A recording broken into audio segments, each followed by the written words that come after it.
para a extrema-direita. E essa polarização ela vai continuar. Não adianta você ter uma política que seja uma política para eliminar a polarização. Então, eu acho que o correto é falar abertamente. O Bolsonaro é um fascista, né? Ele tem todos os tiques e manias do fascismo, vai agrupar um pessoal, que é um pessoal meio lelé da cuca, mas que é um pessoal muito perigoso. Eles estão aí sendo organizados sobre a base de um combate, né, que para eles é um combate moral e econômico contra a esquerda, contra outros setores. Isso daí não vai desaparecer assim, né? Então, o negócio é falar, isso aqui é o fascismo e é uma grande ameaça. E as pessoas da esquerda, do movimento operário, dos movimentos populares, têm que se unificar para combater isso daí. Na minha opinião, é uma oportunidade que se apresenta agora, porque nós temos um governo que é muito ameaçador, muito perigoso para toda a população, e que em 5 meses entrou numa crise gigantesca. Vamos reverter a situação, vamos botar o governo abaixo. É possível fazer? É possível fazer. Eu, por exemplo, acho que é perfeitamente possível. Já vi mais de um governo cair aí. O Collor caiu.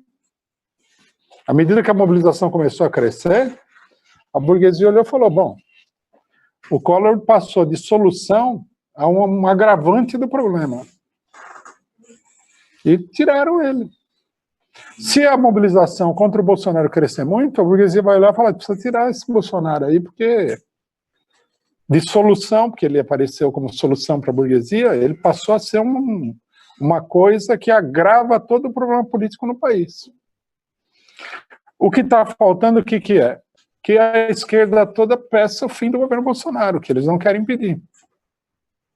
É porque foi um erro do Haddad, ele falou que iria ser decidido entre direita e extrema-direita. E o que nós vimos agora nas eleições gerais foi ele com o Bolsonaro, quer dizer, não foi a direita com a extrema-direita. Ele subestimou até mesmo o poder do partido dele, né? Ele falou isso.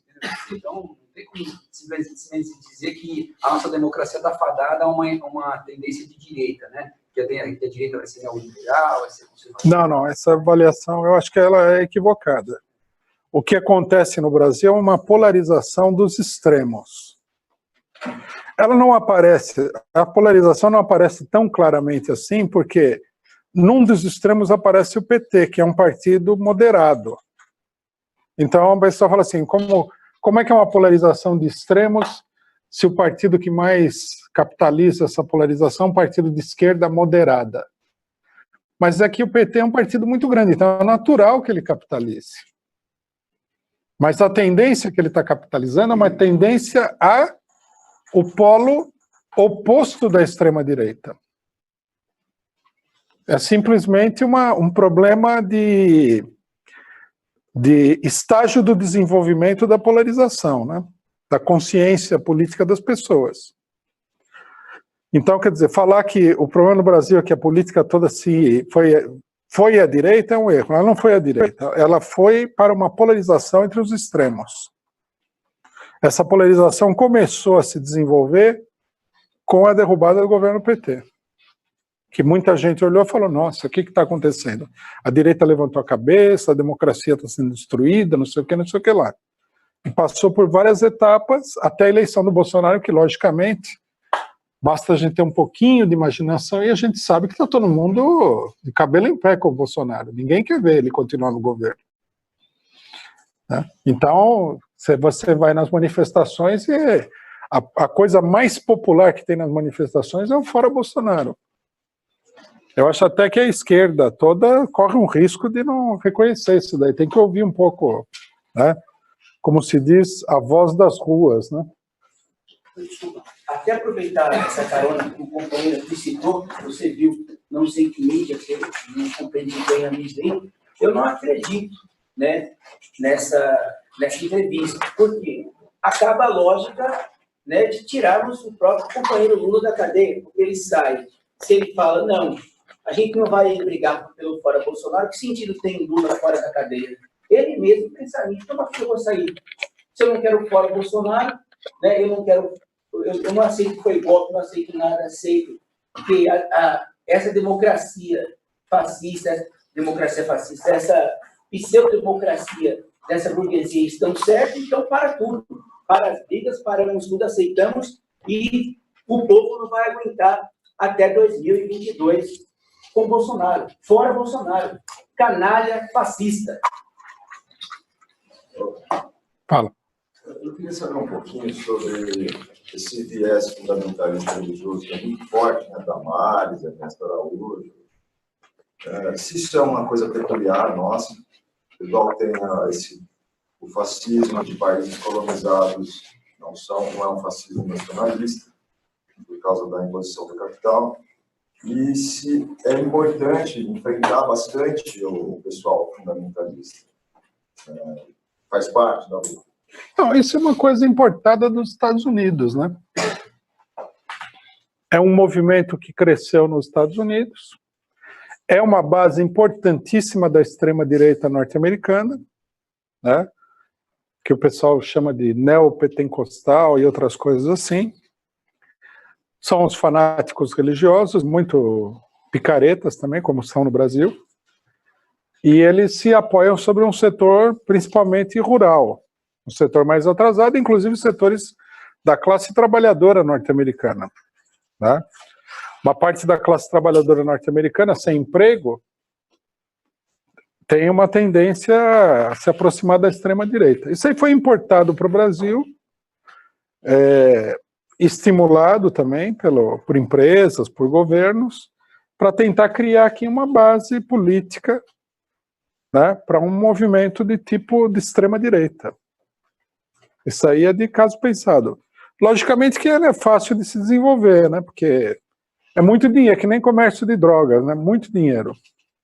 Então, tá cheio de gente querendo ser pastor aí. As comunidades terapêuticas, porque a verba está indo toda das comunidades terapêuticas, eles estão precarizando o CAPS. Então, mudou a política de drogas agora, e fazendo isso, eles fazem higienização do centro da cidade. Logicamente que eles vão procurar desenvolver isso daí. E no governo Bolsonaro, enquanto o governo Bolsonaro permanecer, mas também outros governos também vão fazer isso daí. Eles vão investir muito no desenvolvimento desses setores. A gente tem que encarar isso daí como uma espécie de invasão do país pelo capital estrangeiro no terreno moral, ideológico, religioso e tal. Tem que ser combatido, né? Logicamente que, quando se trata de religião, a luta tem que ser uma luta bem pensada, né? Porque atrai muita gente que está aí enganado e tal, que não é de extrema direita, mas serve de base para esse pessoal. Então tem que ver como é que vai ser combatido isso. Tem que ser combatido politicamente. Nós não podemos entrar num debate aí sobre a religião em si da pessoa, né?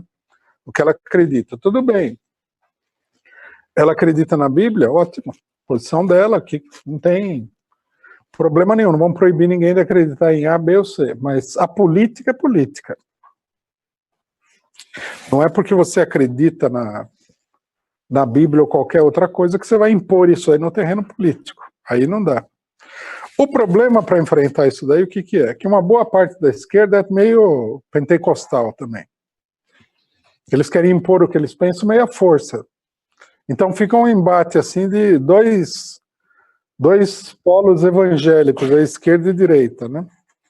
Seu cidadão, que é uma coisa nova também, né? O chamado identitarismo, pós-modernismo, e até em política mesmo, tá cheio de coisa assim. Você vê que parlamentares aí que são pessoas bem democráticas, volta e meia aparece com uma lei para botar gente na cadeia por alguma coisa que eles desaprovam. Então, isso daí não facilita o trabalho, né?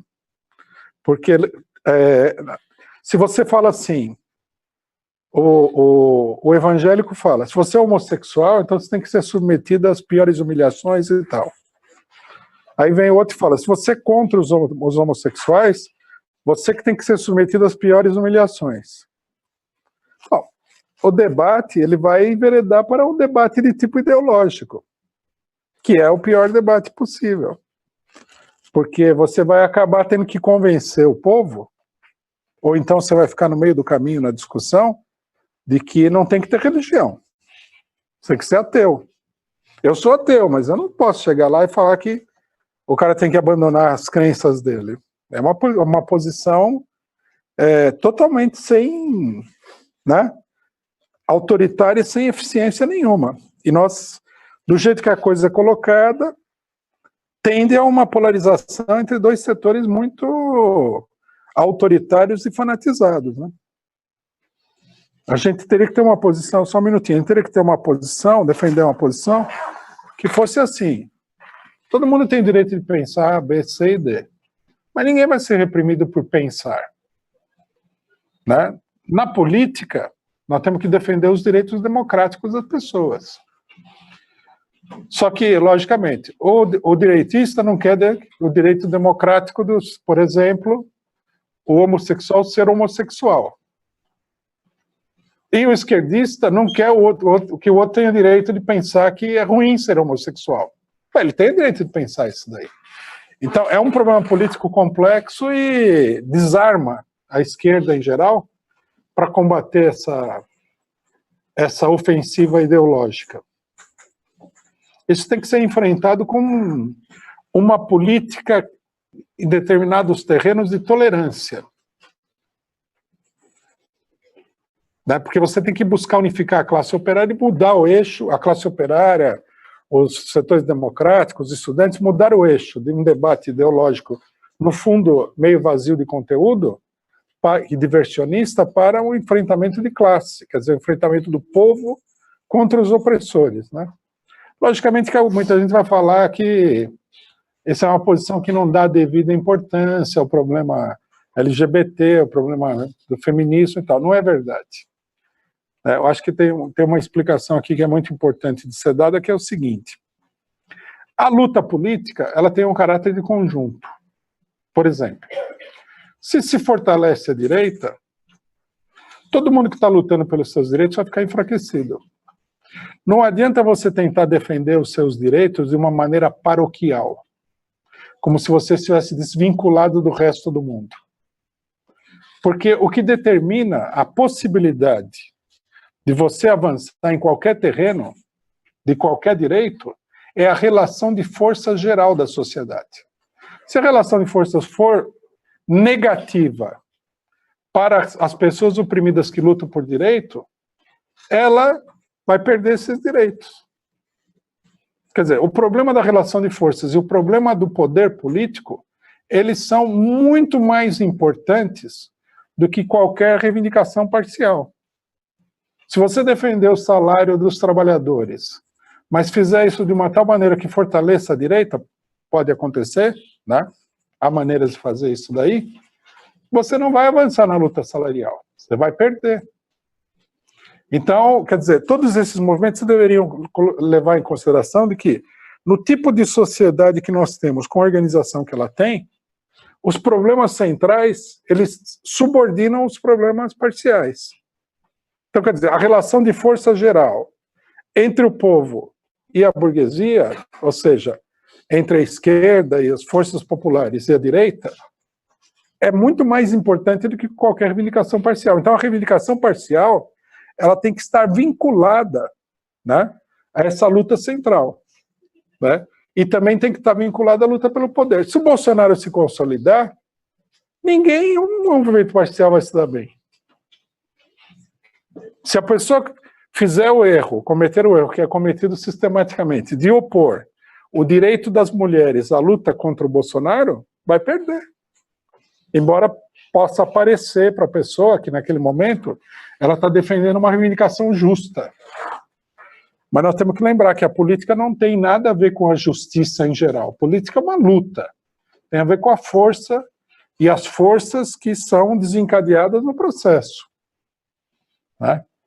Se você quer justiça para os seus interesses, você tem que levar em consideração a luta política geral. É mais ou menos nesse sentido da pergunta. Eu vejo muito esse discurso na esquerda, né? Uma esquerda legalista, né? A gente tem que vencer o fascismo por meios legais, sendo que não é um governo institucional. Né? Então, não faz muito sentido a gente tentar por meios institucionais. Mas, enfim, esse discurso é um discurso que eu ouço muito em todos os contatos que eu tenho com a esquerda de modo geral, né? Tanto no movimento estudantil, na faculdade, quanto na rua, quanto, sei lá, na periferia. Esse movimento identitário está na frente da luta de classe sempre, né? E quando você defende que o movimento identitário, nesse momento, ele precisa não ser colocado de lado, mas ser ressignificado pela luta de classe, porque a gente luta contra um governo fascista que é, a princípio, o fim do movimento identitário. Então, você não tem um sistema democrático, você não tem movimento identitário, você não tem espaço para isso. Né? Então, primeiro a gente precisa derrubar o governo. Né? Isso também passa pela questão do 15 de maio, acho que 15 de maio, é o primeiro de protesto. O que eu vi muito lá, tirando uma galera do PCO, era tipo, ninguém falando fora Bolsonaro, cada um com uma plaquinha engraçada diferente, e um dos gritos que eu vi é, vamos te colocar na linha, era uma linha que eu não vou te Isso é estranho. É absurdo, né? Nem o Mourão consegue colocar o Bolsonaro na linha. Mas como você vai colocar um louco na língua, né? Um cara que fala bobagem. Ele vai ser mais Bolsonaro. Exatamente. E o que me preocupa nesse momento é, a gente, como você falou, e eu concordo completamente, a gente tem um momento único, né? A gente tem uma crise em 5 meses que dificilmente, se a gente sair desse momento, a gente terá outro dentro desses 4 anos. E só que essas mobilizações, elas tendem a perder força, né? A princípio, pelo menos. A gente tem uma grande mobilização no dia 15 e é difícil manter um contingente tão grande, né? Se a gente não tomar uma atitude agora, nesse momento, para mobilizar de forma correta e objetiva, nós vamos ter um momento. Então, a pergunta é como mobilizar essa esquerda burguesa e legalista por fora Bolsonaro, né? Porque se a gente ficar com esses pedidos, cada um lutando contra os cortes de educação, a gente tem que focar no corte de educação, a gente tem que focar no fora Bolsonaro. Inclusive, o Ricardo do DCE hoje, eles são contra o fora Bolsonaro, que eu acho absurdo. Inclusive, é o Balaio, que é vinculado ao PT, né? Que hoje também eu ouvi de uma pessoa ligada a quem está lá, que o Balaio não defende o Lula livre porque o lulismo não unifica e não quer militantes. Não quer militantes? O lulismo não quer militantes, não aceita militantes. Assim, gente do Balaio, do próprio PT. E é o que você falou também, essa questão religiosa do discurso dessa esquerda pequena burguesa, né, que não tem diálogo. Né? Ontem também estava conversando com outra menina de outro movimento, de outra chapa, né? Enfim, o movimento burguês, da UFA é totalmente burguês, não vai ser o lugar da manhã.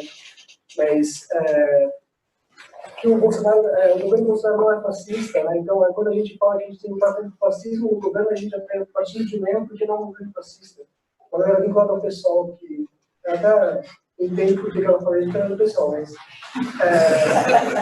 a questão é como unificar essa esquerda, porque a gente, só o PCO, a gente não vai derrubar o governo. A gente precisa de contingente, a gente precisa a vontade popular está exposta. Mas como apontar essa vontade popular, colocar ela na direção certa, não na direção certa, né? E aqui só vou falar qual é a direção certa, mas... nessa direção que nós queremos que ele vá nesse momento. Não é que eu acho que é a direção certa, não, mas é a voz do povo. Né? O fora Bolsonaro está na vontade popular. Como mobilizar essa esquerda que está por trás das mobilizações, né? A levar esse jogo, então, para esse lado, né? Porque eu vejo uma dissociação completa desse objetivo. Então, eu concordo com o que você falou, né? A descrição toda da história. Acho meio grotesco o pessoal falar que não quer o fora Bolsonaro, porque, salvo engano, se você não quer o fora Bolsonaro, você quer que o Bolsonaro fique aí, né? É um negócio meio estranho. O negócio do Lula, então, eu nem tinha ouvido essa explicação. Eu não sou lulista. Se o Lula falou que não tem que lutar fora Bolsonaro, nós vamos criticar ele publicamente. Agora, defender o Lula não tem nada a ver com concordar com ele. Esse aí é bem um exemplo desse negócio, né? É uma defesa de tipo moral. Eu só fico do seu lado se eu considerar que você é um fiel observador das normas morais que eu considero que estão vigentes. Eu não concordo com o Lula em muita coisa que ele fez, que ele pensa, mas é um problema político geral, ele é um preso político. A luta pela liberdade do Lula é uma luta contra a ditadura que está aí tomando conta do país. É obrigatório. Você não precisa ser... Se o Lula quer militante ou não, não sei, também não vou ser militante do Lula. Né? Nós fomos até expulsos do PT em tempos pregressos aí. Agora, com relação ao problema fundamental, eu acho que a gente deve sempre se basear na experiência real. Porque é muito difícil inventar uma política. Né? Outro dia eu vi um blog daí, que é meio de esquerda, inventando toda uma história sobre substituir as manifestações por outro tipo de atividade. Isso aí é bruxaria, assim, entendeu? Ninguém inventou a manifestação, uma criação social. Né? O cidadão, inclusive, fala o seguinte: a manifestação deveria ser na periferia, para estar mais próxima do povo, o que é meio um desatino, porque se você pegar a cidade de São Paulo, a periferia ela circula, né, perifericamente toda a cidade. Em qual periferia que a gente vai encontrar o povo? O normal é fazer num lugar central, por isso que as manifestações, inclusive na maioria dos países, tem lugar até tradicional de manifestação. Se for na Argentina, a manifestação mais tradicional, ou é na Praça do Congresso, ou é em frente da Casa Rosada. É isso aí. O povo se encontra ali, vem de todos os lados, lugar central e tal.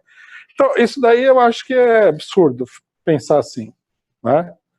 Você tem que aprender da experiência real da sociedade. E nós temos a experiência, né, com relação a esse problema na América Latina. Nos últimos 20 anos, nos últimos 30 anos, nós tivemos vários casos, né? Inclusive no Brasil, fora Collor. Então, vamos esclarecer, porque às vezes a gente não usa a experiência porque a gente também não conhece bem e não sabe a importância dessa experiência. O fora Collor, eu não vou dizer que ele não foi chamado por ninguém, né? Algum grupo político, na época, levantou a palavra de ordem fora Collor, não foi o PCO. Nós aderimos em seguida porque nós, observando a ação daquele grupo, achamos que estava certa aquela palavra de ordem. Mas com exceção desse grupo, que era um grupo sindical, operário, nós, algum outro grupo pequeno, a maior parte da esquerda não levantou nunca o fora Collor. Só quando a população já estava na rua em peso, é que o PT, por exemplo, foi aderir ao fora Collor. Então, aí nós temos uma experiência, entendeu? O movimento, ele deve vir, ele vai ser bem sucedido, não é que ele deve vir, ele vai ser bem sucedido de baixo para cima. Todos esses grupos que agora estão falando que não querem fora Bolsonaro, se o movimento evolui, há uma tendência muito forte no país a evoluir, eles vão ser obrigados a mudar de posição e acompanhar o movimento para não ficar isolados. Isso é uma coisa. Uma segunda coisa é o seguinte, a gente não... você está certo, o PCO não tem condições de derrubar o governo Bolsonaro sozinho. Mas não quer dizer, né, essa verdade, não quer dizer que a gente não possa ser uma alavanca diante de uma tendência poderosa, você entendeu? É que nem, acho que foi Arquimedes de Siracusa falou, você me deu uma alavanca, levanta o mundo, né? Na política isso é uma grande verdade. Se você tiver uma alavanca, um ponto fixo, etc. e tal, você levanta o mundo. Apesar de que você não tem condições de levantar o mundo sozinho. Então, eu acho assim, que todas as pessoas que acham que o caminho é o fora Bolsonaro, tem que trabalhar acreditando que essa tendência ela vai se materializar num amplíssimo movimento. Nós não devemos ter assim um desânimo com relação às possibilidades de determinadas coisas, porque nós não temos organização suficiente. Né? Até porque, em muitas situações políticas, as organizações se criam também.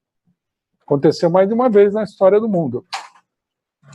você tem grupos pequenininhos e com a situação propícia e uma política correta, ela se desenvolve muito. O caso do fora Bolsonaro é isso daí. Há uma grande possibilidade disso se transformar num movimento geral, dada, né, o panorama, a estrutura geral da situação política. Aí, uma vez que o movimento cresça, aí, por exemplo, para onde vai esse movimento?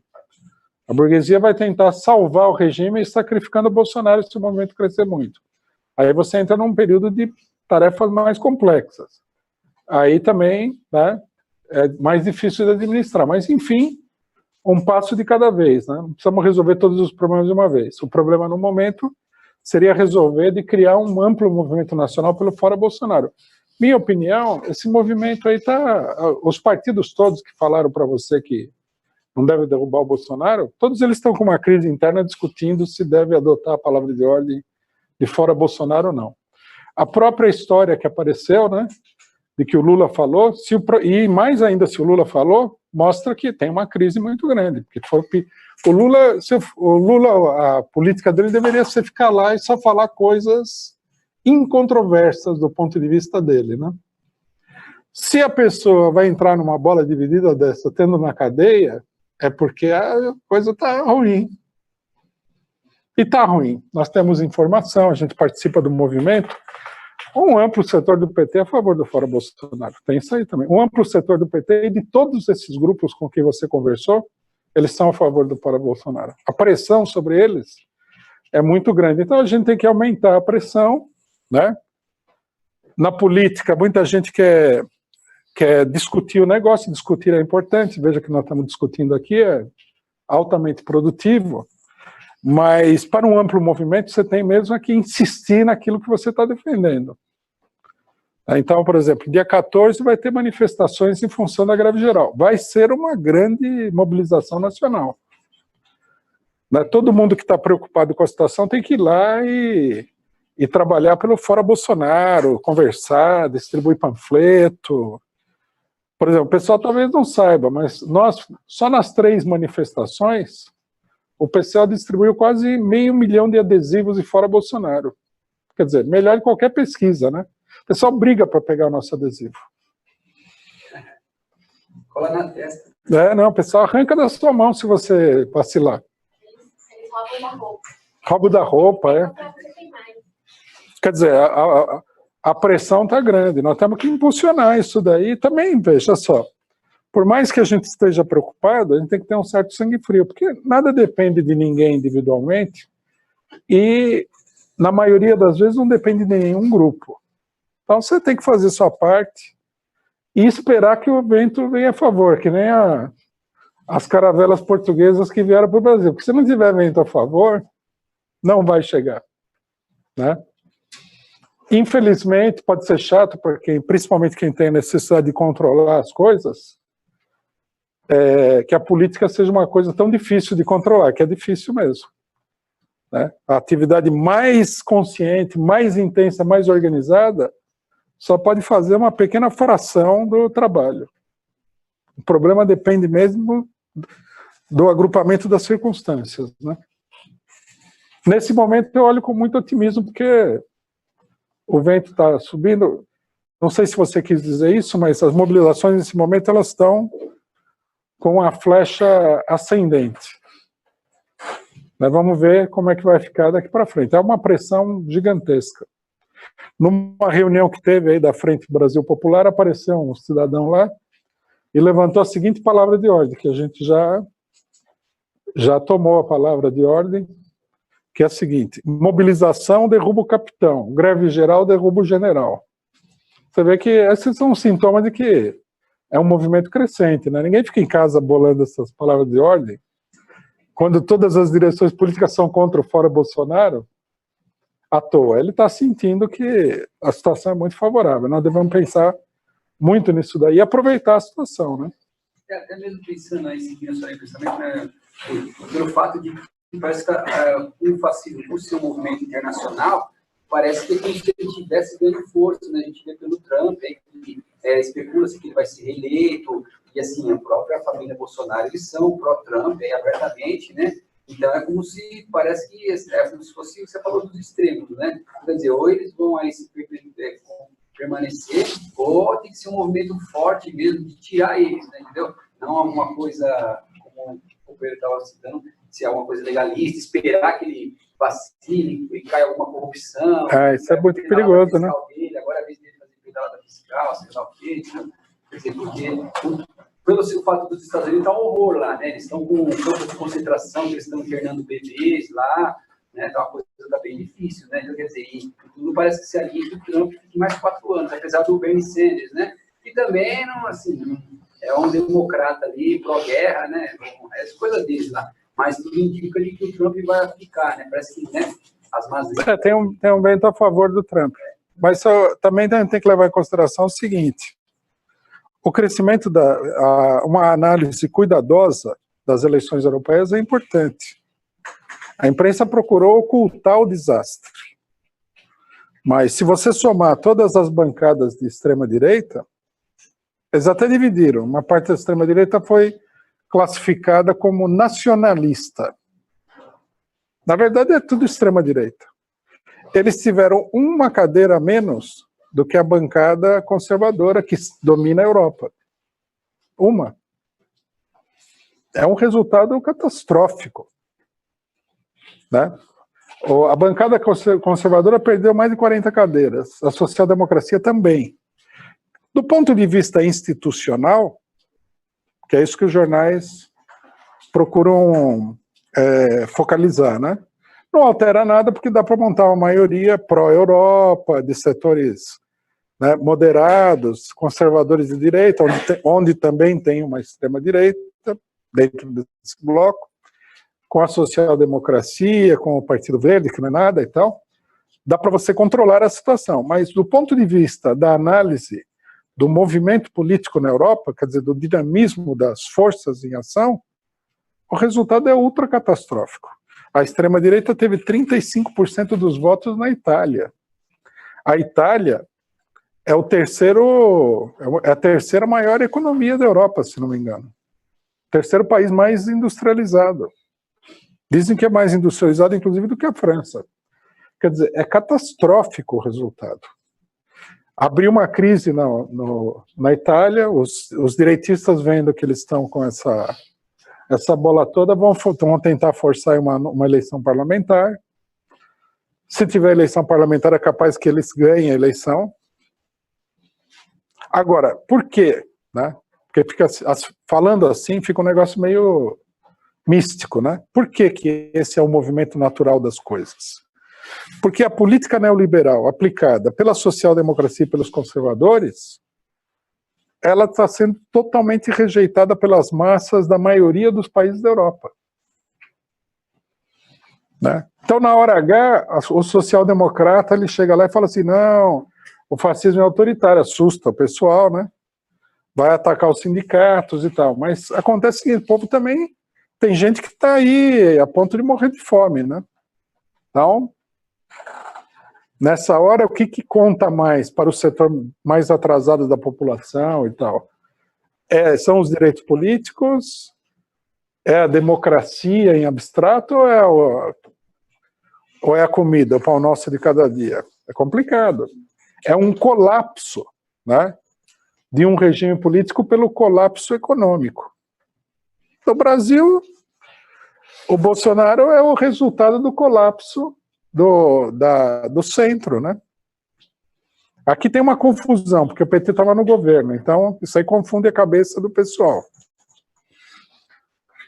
Mas a realidade é o seguinte, se o PT continuasse no governo, não fosse derrubado, era bem provável que ele fosse perdendo popularidade. A derrubada reverte essa situação do PT, né? Muita gente, inclusive ingenuamente, apostava que o PT ia desaparecer do cenário político. Aí veio a direita e derrubou. A fórmula ideal para recuperar um partido político é ser derrubado pela direita, né? Nós estamos vendo. Depois aparece o Bolsonaro, o pessoal olha e fala assim, nossa, que horror, que coisa mais monstruosa e tal. Aí o Lula é o herói nacional. A gente, inclusive, previu isso daí, né? logo no começo, quando o Lula estava para ser preso, estava o julgamento, num debate nós falamos o seguinte, que a hora que os golpistas colocarem em prática o programa deles, o pessoal vai na casa do Lula pedir para ele ser presidente da República de novo.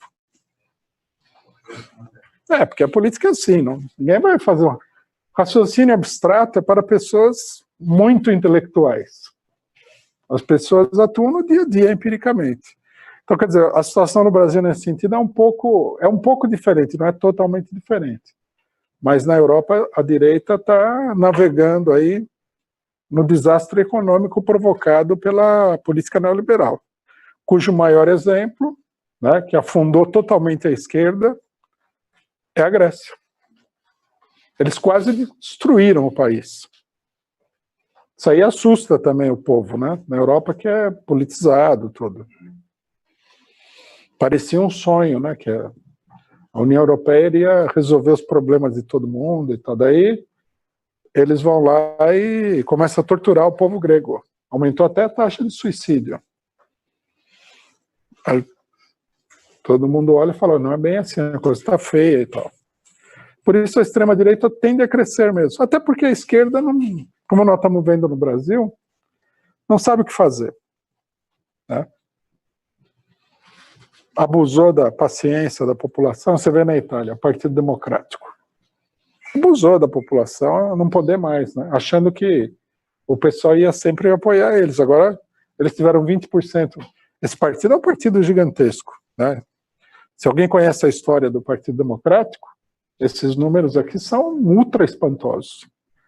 Eles tiveram 20% e a Liga do Salvini teve 35%. A Liga é um partido que foi criado aí depois do Mãos Limpas e tal, não é um partido inclusive regional, agora está dominando a Itália. E o antigo Partido Comunista Italiano, que era o maior partido comunista do mundo, depois da Segunda Guerra Mundial, fora da União Soviética e da China, 20%.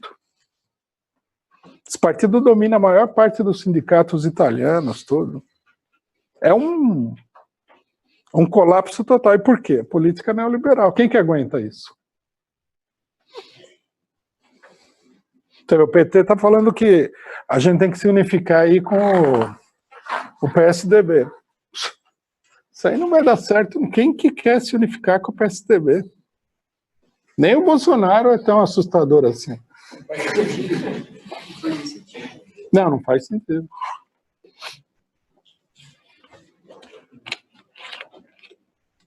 Mais alguém? Mas essa questão na Europa mesmo, dessa união da extrema-direita, porque se você observar os próprios blocos dentro da União Europeia, o Partido Urbano, extrema-direita também, ele não fez coalizão com os outros partidos de extrema-direita, da DPM, o Salvini, que foi, inclusive, metade dos votos dos conservadores. O Salvini, ele não se diz contra a saída da União Europeia, não se diz sair. Ele quer mais uma independência financeira, sair da zona do euro, essas coisas. Enquanto a Le Pen, ela é amiga do Putin, ela quer sair totalmente da União Europeia. E na Inglaterra, o UKIP fez o próprio bloco, o Partido Verde. E na questão da própria manutenção desses partidos quando eles chegam no poder. Porque se houver se esses partidos estão no poder de uma crise econômica, como já aconteceu e onde vai ter, então é mais difícil manter esse partido no poder. Porque se esses partidos que propõem uma solução econômica fora do neoliberalismo e tem uma crise no capitalismo que destrói as economias desses países alternativos, como é que elas vão fazer para se manter, sendo que já tem crises de opiniões dentro da própria Itália, por exemplo? O ministro da Itália, não entendeu por quê, ele foi preso semana passada. E aqui na América Latina, o governo Bolsonaro já está, 5 meses já está se autodestruindo. E na Argentina, o governo Macri não tem chance nenhuma de ganhar as eleições. E nos Estados Unidos também, o Bernie Sanders provavelmente não vai chegar na eleição de 2020 contra o Trump, e porque o Partido Democrata não quer o Bernie Sanders, porque ele é incompatível com a história do próprio partido, né? Então, como é que essa direita faria para se manter no poder, apesar dos problemas que ela está enfrentando já agora? Que é um movimento tão louco, ele passa por 20 anos no poder. E aqui, o primeiro partido no poder foi o Salvini, o Dói, na Polônia, eles já estão tendo vários problemas internos. O problema é o seguinte, a extrema-direita não tem nenhuma solução para a Europa. Não é isso. Os partidos de extrema-direita, eles são partidos demagógicos. Eles exploram a desgraça alheia. Então, por exemplo, aquela parte da extrema-direita que fala que tem que sair da União Europeia. Isso é uma solução? Não, é pura demagogia. Porque vamos supor que a Inglaterra saia totalmente da União Europeia, a França saia e tudo mais. O que vai acontecer? Não vai acontecer nada, o país vai continuar sob o controle dos bancos. Então, quer dizer, é uma política puramente demagógica, ou seja, estão jogando para alegrar a torcida. Não vão ganhar nenhum jogo. É a mesma coisa do Bolsonaro. Você pode ver que o Bolsonaro, a imprensa todo dia fala que a solução para o Bolsonaro é se entregar nos braços do Centrão. E o Bolsonaro continua fazendo a mesma coisa que ele continua fazendo. Mesmo sabendo que isso daí faz o país pegar fogo em torno dele. Por quê? Porque o Bolsonaro também é um demagogo igual o Salvini, nesse sentido. Ele joga para a torcida. Enquanto o país está afundando, o povo está na rua querendo derrubar ele vai lá se preocupar com a lei de trânsito. Né? Vamos falar que é verdade. Tem coisa muito mais importante para ele pensar do que isso daí. Mas não é uma idiotice. Na verdade, ele está procurando reforçar a base dele. Ele, inclusive, sabe que ele pode ser derrubado. Se ele for derrubado, ele vai botar a culpa nos que derrubaram dele do desastre total que o país está. Assim como eles põem a culpa no PT até hoje, do desastre econômico. Né? Toda hora você lê o jornal, os supostos democratas falam assim, não, é o PT que colocou o país nesse buraco aqui, sendo que todo mundo sabe que em 2014, 2015, sabotaram a economia nacional para derrubar a Dilma. Então, quer dizer, é pura demagogia tudo isso aí. Eles estão jogando para aumentar a sua força. Né?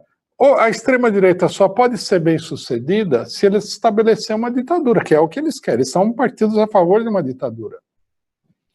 Eles estão criando as condições para dominar os seus respectivos países.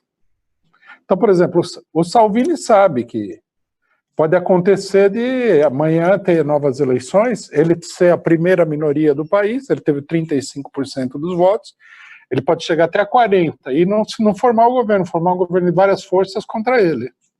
Mas o importante dele é a acumulação de forças. Esse é o propósito de toda a extrema-direita. Eles sabem que eles não têm solução para o problema econômico europeu. Se a gente acompanhar o funcionamento do governo Salvini, vai ver que todo dia ele está botando a culpa em alguém, a Comissão Europeia, o Di Maggio, que não faz tudo o que ele quer, a imprensa. É uma tática política que não diz respeito a solucionar nada. É uma tática política que é uma jogada para o poder real. A gente também não deve acreditar que esses setores, eles são também grandes planejadores políticos, eles são empíricos. Você vê o Bolsonaro, por exemplo, não sei se ele tinha noção, eu acredito que não, que ele fosse chegar no governo e ia sofrer toda essa pressão que ele está sofrendo, uma pressão gigantesca. Com certeza, os apoiadores do Bolsonaro, não. Eu vi quando o Bolsonaro ganhou, eles estavam, é a nova era, então agora ninguém fala de nova era, né? Porque o negócio está caindo aos pedaços. Não sei se eles tinham noção de como era problemático, mas o fato é que eles vão seguir essa linha, como o Bolsonaro está fazendo. A imprensa ataca o Bolsonaro porque ele faz essas macaquices políticas, né? Mas essas macaquices políticas são inerentes à política do fascismo. O Mussolini era igualzinho. Eles são empíricos, é um partido que tem mais preocupação com a sua base social do que os partidos de tipo conservador, porque eles têm uma base mais militante também. E eu acho assim, infelizmente, né, porque isso aqui infelizmente não, é a natureza das coisas. Os partidos da direita tradicional, o chamado centrão, tendem a se aprofundar na crise, e o bolsonarismo, com ou sem o Bolsonaro, quer dizer, a extrema-direita tende a crescer. Porque a extrema-direita não é baseada também em ter assim, um grande cérebro para resolver problemas. É baseada numa política de estimular os baixos instintos de uma classe média que já é de baixíssimo voo. É uma política puramente demagógica. Você vê a questão dos judeus com Hitler. Para que serve isso daí? Era um bode expiatório, era um instrumento para exaltar, né, elementos desclassificados, meio malucos, histéricos. E o cara vai. Uma parte acreditava na história, outra parte achava que era só um golpe publicitário, mas eles vão batendo nessa tecla. Aí a esquerda, logicamente, né, é um alvo dos partidos de extrema-direita, mas eles vão nessa toada aí. E critica uma coisa agora, depois muda de posição, que nem o Bolsonaro. O Bolsonaro, uma época, fazia um discurso nacionalista fajuto. Chegou no governo, se acomodou aí com a entrega do Brasil para os norte-americanos, começou a bater continência para a bandeira norte-americana. Amanhã, se ele sentir que o negócio mudou, ele vai falar que norte-americano é tudo vampiro e tal. Isso aí ele não tem um programa definido. O programa dele é fazer média com uma classe média enlouquecida. E essa classe média enlouquecida, vamos falar que é verdade, eles querem ouvir essas coisas que o Bolsonaro fala, né? Eles falam a mesma coisa? Eles falam a mesma coisa. É um negócio que é um fenômeno social, produto da crise. E ele tende a se desenvolver. Por quê? Porque os partidos tradicionais, esses aí não têm solução nenhuma para o problema. E os outros não estão interessados em solucionar nada. Né? Se a gente observar o governo Bolsonaro, a gente vai ver que não tem nada, não tem uma diretriz clara. Os ministros super malucos, né? O ministro lá que ficou lá com o chocolatinho, essa Damares, que é uma doida de pedra, é tudo... Tem gente que acha estranho, mas é tudo gente louca. Não pode ser que esse pessoal tenha um grande planejamento. Então, do guarda-chuva, tudo, não, sem dúvida. É tudo louco. É um zoológico de pessoas extremamente fora do normal. E o fascismo sempre foi assim, você pegar a trupe mussolinista, a trupe do Hitler e outros, era com exceções, né? Que alguns regimes não eram baseados também nesse lumpenproletariado e na classe média enlouquecida, diretamente, só parcialmente. Caso do Vargas no Brasil, mas no Vargas também tinha uns caras estranhos. Caso do Salazar, em Portugal. O Salvini não tem solução nenhuma para a Itália. O jogo dele é um jogo empírico, em grande medida é pura demagogia, mas acontece o seguinte, aí é que está o que parece ser uma coisa irracional na política. Às vezes, você ser o pior possível faz você avançar. E você ter razão, às vezes não faz você avançar. Não que os outros tenham razão, né? Esses com certeza são, inclusive, sem razão. Mas isso daí não vai impedir ninguém de avançar. Trotsky, uma das coisas mais interessantes que já li sobre a União Soviética é o seguinte, os stalinistas provocaram um desastre na política internacional na China. Aí houve uma reunião, os partidários do Trotsky falaram o seguinte, agora é a nossa vez, porque tudo que a gente falou sobre a China aconteceu exatamente como a gente falou. Aí o Trotsky falou, não, agora a situação vai piorar para nós. Quer dizer, eles tinham razão. Mas o outro que tinha provocado uma derrota, que fez o movimento andar para trás. E como para ele progredir, o movimento precisava andar para frente, embora ele estivesse certo na crítica, todo mundo andou para trás, e quem pagou o preço foram os que estavam certos. Então a gente não deve acreditar que vai vencer o melhor, em qualquer sentido da ideia. Vai vencer aquele que souber explorar, e às vezes, né, para isso, a ignorância é uma bênção. Porque se você, às vezes você é um político muito experiente, você fala, não, isso aqui eu não vou fazer. Isso aqui é uma loucura. Mas a extrema-direita não é assim. A extrema-direita é louca. Então eles vão e fazem as coisas, né, com uma certa audácia, que o senso comum falaria, não faz isso daí. Não vai dar certo. Quer dizer, no final, o problema é o seguinte, é como, né, Maquiavel falava o seguinte, que o segredo do sucesso na política era fortuna e virtude. Quer dizer, fortuna é o destino, se as coisas correm a seu favor. E a virtude é a habilidade de você se movimentar em determinadas situações. Né? Só que a gente percebe o seguinte, que a virtude, a habilidade, ela depende muito da fortuna. Então, por exemplo, a pessoa que é considerada como modelo do Maquiavel, César Borgia, dizem dele o seguinte, que enquanto os acontecimentos favoreciam ele mostrava uma extraordinária habilidade política. Parecia um gênio da política. Mas assim que os acontecimentos começaram a trabalhar contra ele fez tudo errado. Então, o pessoal ficava pasmo. Como que é um homem que era a encarnação, né, do líder político da época da Renascença e tal, ele passou de fazer tudo certo para fazer tudo errado. O que aconteceu com ele? O que aconteceu é que a maré mudou e num primeiro momento ele estava a favor da maré, então as habilidades dele vieram à tona. No segundo momento a maré ficou completamente contra ele e ele não conseguia nem fazer aquilo que ele sabia fazer, ficou desnorteado e afundou. E infelizmente a situação favorece essa extrema-direita, porque ela favorece a polarização entre as classes sociais. A burguesia vai ficando cada vez mais raivosa porque a situação fica pior, o povo tende a se levantar, né, sem direção, a esquerda não oferece uma direção, veja o que aconteceu na França com os coletes amarelos, né. Inclusive eu, sem querer me estender, mas como você levantou todo esse problema, eu tenho uma ideia que é a seguinte, que a Frente Nacional Francesa, ela não teve uma votação muito grande porque ela não se animou a explorar em seu favor a questão dos coletes amarelos. Os coletes amarelos diminuíram a votação da extrema-direita, mas não aumentaram a votação de nenhum setor de esquerda.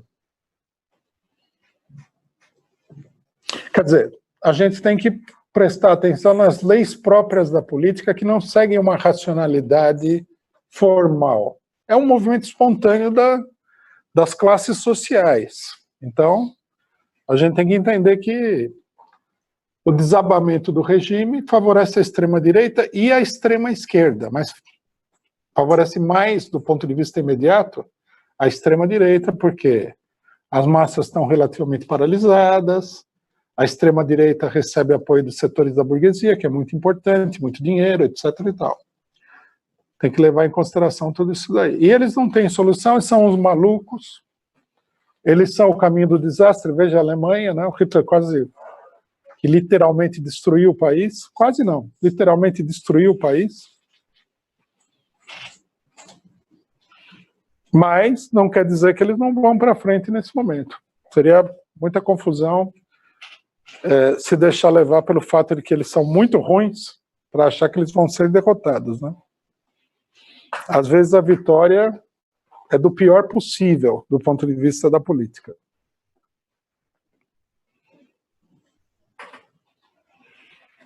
Uma dúvida. Aqui na USP eu tenho testemunhado que muita gente passou a simpatizar com o Partido Revolucionário, pelo menos onde eu trabalho. E acompanhar, inclusive, os seus programas de sábado, porque viam no PCO talvez o único representante consequente, às vezes, de um programa democrático. Mas agora, há um certo impasse, uma indefinição. Porque eu faço parte desses, a gente vê a palavra de ordem de eleições gerais como um fim de linha, pelo menos um fim de linha temporário em relação ao desenvolvimento do movimento. O movimento está num ascenso muito grande e mesmo que fossem convocadas novas eleições, o cenário não é muito promissor. Seja qual for o resultado. E o processo eleitoral é algo que o movimento operário não controla. Como você imagina que vai ser possível fazer avançar o movimento operário, o movimento popular, se concretizar as palavras de ordem que estão sendo defendidas pelo pessoal? Não, eu acho que eu acho que a confusão que tem em relação a isso é natural.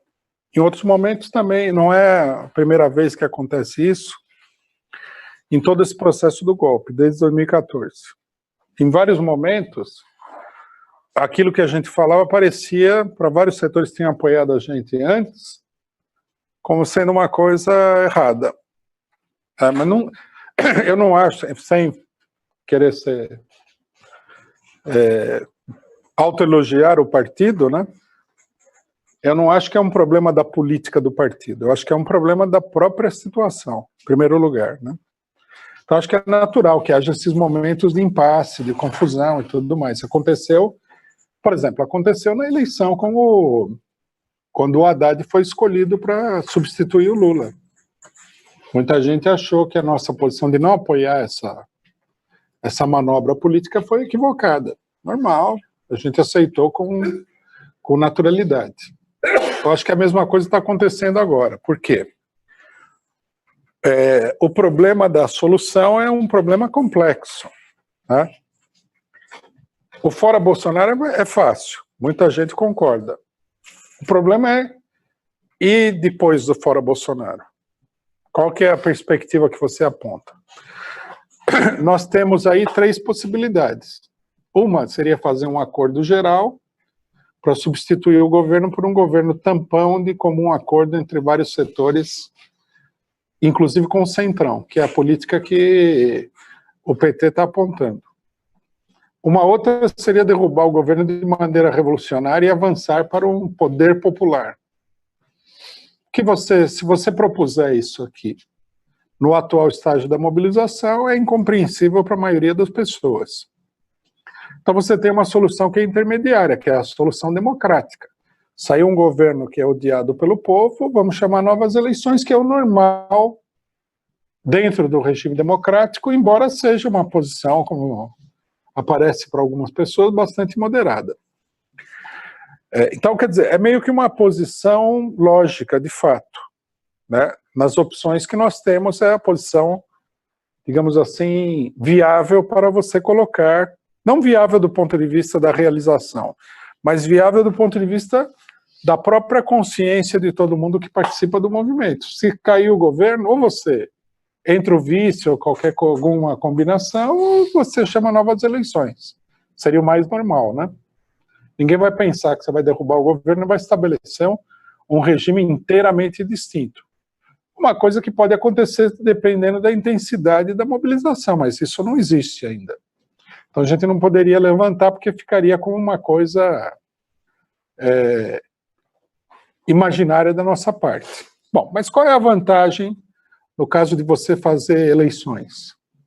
A vantagem para nós é sempre não o desenlace institucional da situação, mas o avanço da mobilização e da consciência popular. Então, por exemplo, se o Bolsonaro cair e colocarem o vice, isso daí tende a ter mobilização e tudo, mas não é uma solução democrática. Você não vai defender isso daí. Se acontecer, você pode continuar se mobilizando, etc. e tal. É uma solução antidemocrática. A solução democrática pela qual as massas lutariam são as eleições, e não só as eleições. As massas, de um modo geral, querem o Lula na presidência da República. Então, isso por si só é um fator de progresso no movimento de massas. Não é que nós não estamos dizendo em lugar nenhum que se você eleger o Lula, o Lula vai transformar o país, vai ser maravilhoso, é o paraíso. Não estamos falando isso. O que nós estamos falando é que é o direito da população, né?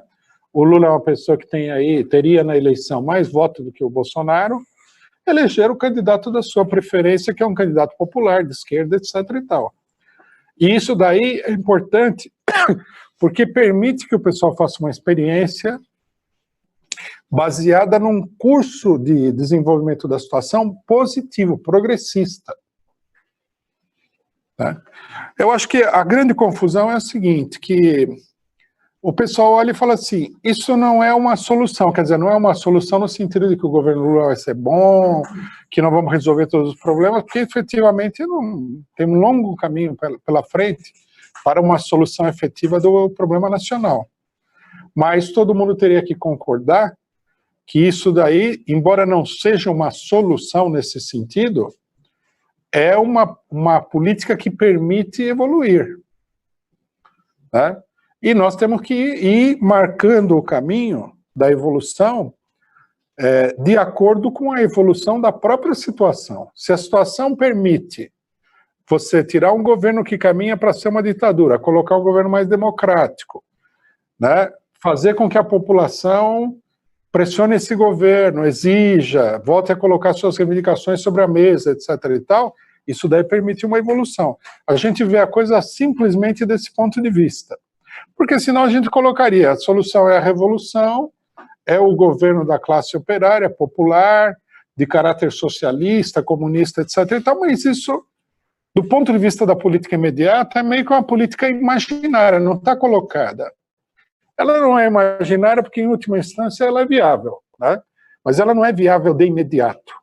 Por quê? Porque ela depende da evolução da consciência da classe trabalhadora e do povo. Então, o problema é como fazer evoluir a consciência. Quais são as propostas que permitem fazer evoluir? Né? Na política marxista, o trotskismo, que analisou a situação política mundial depois da Revolução Russa, elaborou um programa que é chamado Programa de Transição. Né? O que é o Programa de Transição? É um mecanismo político destinado a fazer com que as massas, numa situação que é crítica do ponto de vista econômico, objetivo, elas possam ir avançando em direção à solução definitiva dos problemas. Então nós seguimos esse método. Quais são as palavras de ordem imediatas que permitem fazer com que a situação evolua? Que permitem fazer com que esse mecanismo, que não é um mecanismo da nossa cabeça, é um mecanismo da própria situação, né? Fazer com que esse mecanismo funcione. Como é que nós podemos tirar o povo de uma situação de impasse e levar o povo até a luta pelo poder?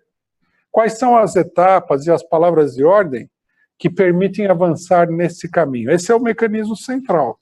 É nisso que nós estamos pensando. Então, quer dizer, se você pensar numa resolução da situação do ponto de vista imediato, você não vai encontrar uma solução, porque essa solução não existe. Nós precisamos apontar um caminho, né, que não seja um beco sem saída. Se você fala eleições, que o Lula seja candidato, isso aí mobiliza, faz com que as pessoas avancem, quer dizer, a consciência vai evoluir. Aí alguém fala, mas o Lula não é uma solução para os problemas do Brasil. Tudo bem. Na realidade, eu poderia até dizer que nenhum governo sob o capitalismo vai solucionar os problemas do país, mas isso daí é a minha opinião. Faz parte da experiência da maioria das pessoas? Não, só de uma parcela muito minoritária. É ou não é? Então é isso esse que é o fundamento da nossa política.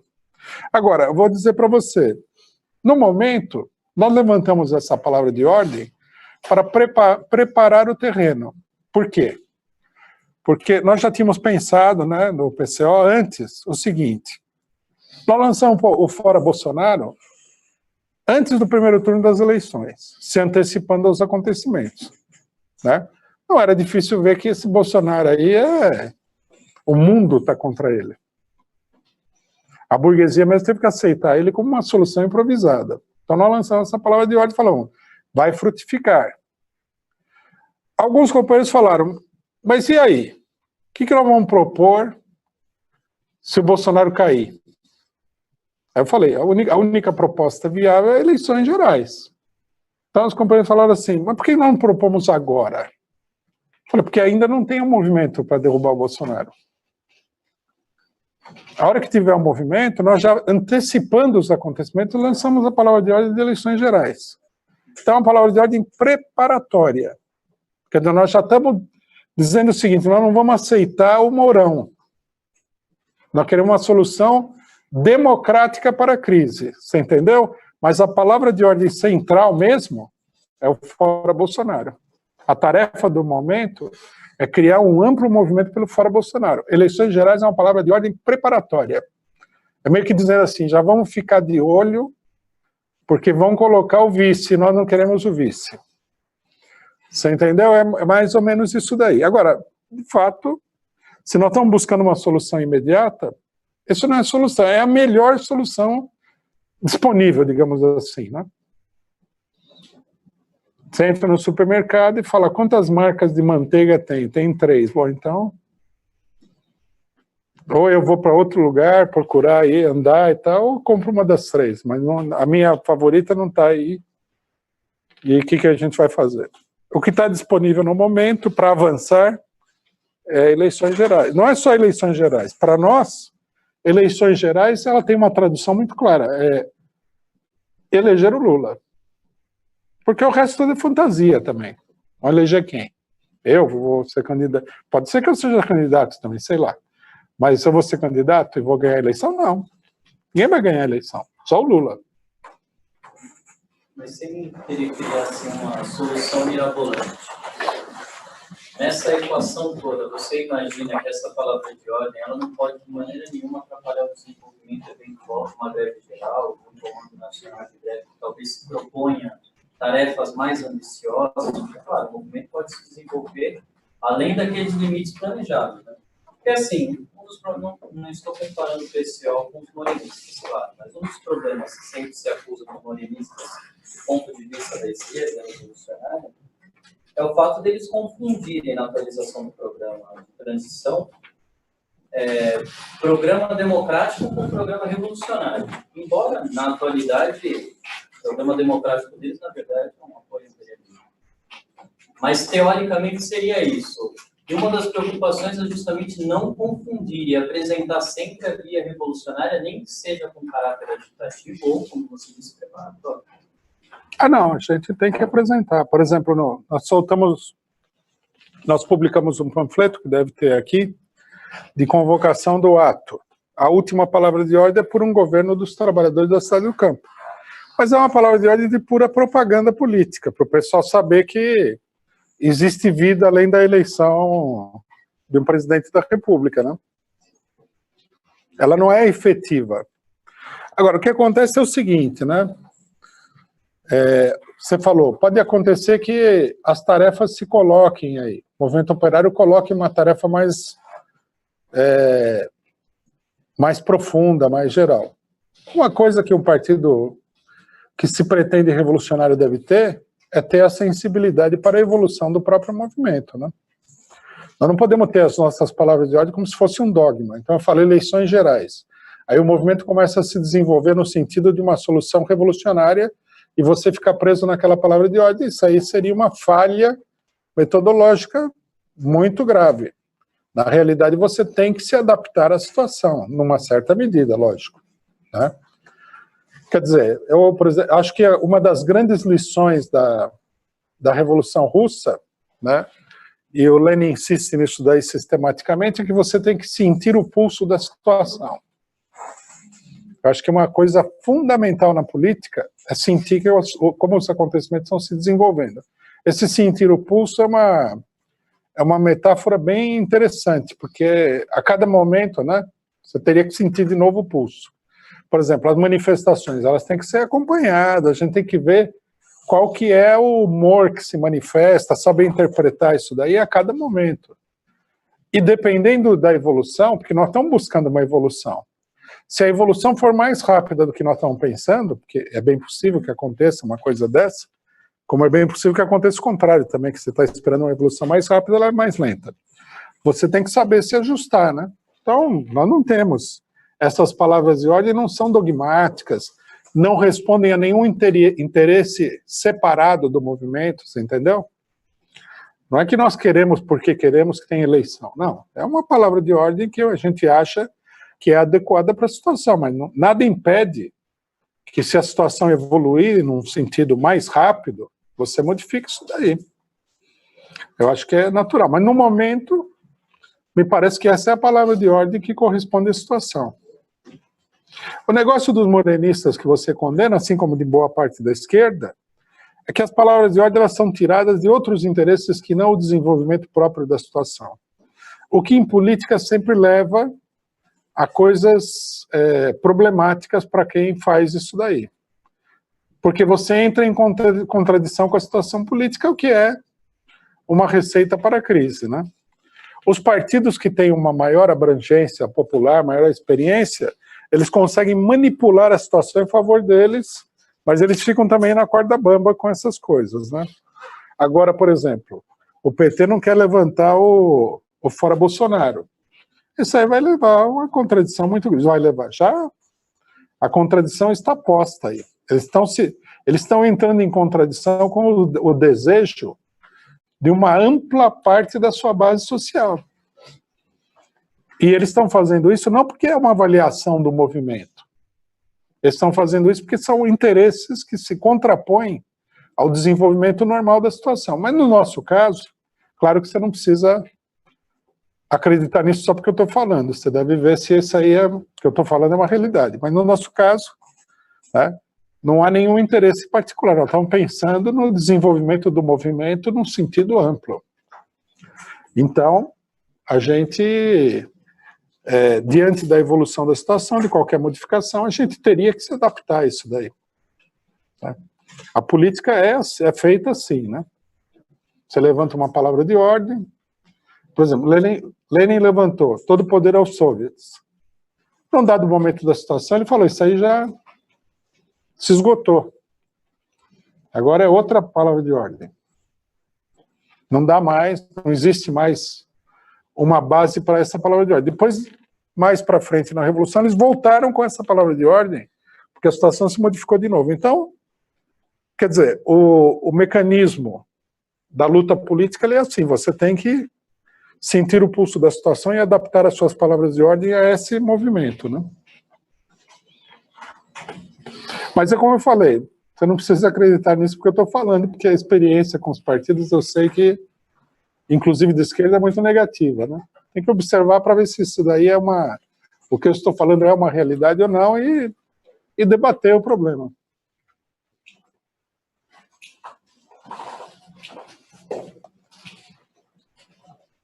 Bom, a gente vai ter que encerrar. Só tem um pedido aqui de duas pessoas, a Fá Alves e o Paulo Jacob Silva, que é indicar uma bibliografia. Queria agradecer os superchats da Bia Simonassi da Carolina Silva e os novos membros, Tereza Tigre e a companheira Daphne Ashton. E avisar o seguinte, o curso Fascismo, que é como combater, ele foi ministrado na 43ª Universidade de Festa do Pessoal, que se realizou em janeiro, e com 11 aulas, que já estão disponíveis na playlist da Causa Operária TV, ou seja, muito mais aprofundado. Para quem quiser se aprofundar, é só acessar a Causa Operária TV no YouTube. Tem alguma bibliografia para indicar? Paulo, vamos colocar no chat aí o livro do Trotsky, Fascismo, o que é e como combater, que é o fascismo justamente. Obrigado pela participação de todos aqui presentes e também na internet. A gente volta a 50 visualizações ao vivo.